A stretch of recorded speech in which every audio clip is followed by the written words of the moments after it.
While creating relationships in Access, have you ever received this message?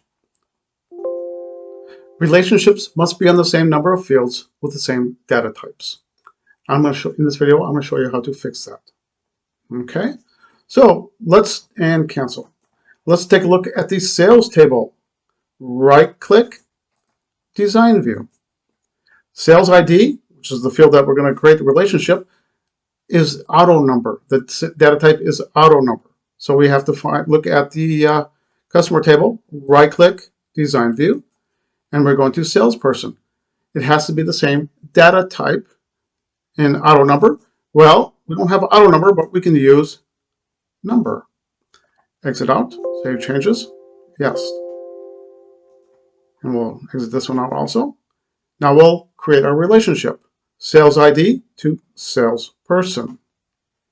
Enforce, cascade update, cascade delete, and it is a one-to-many relationship. I'm going to create it, and look at that. We now have a relationship in Access Database.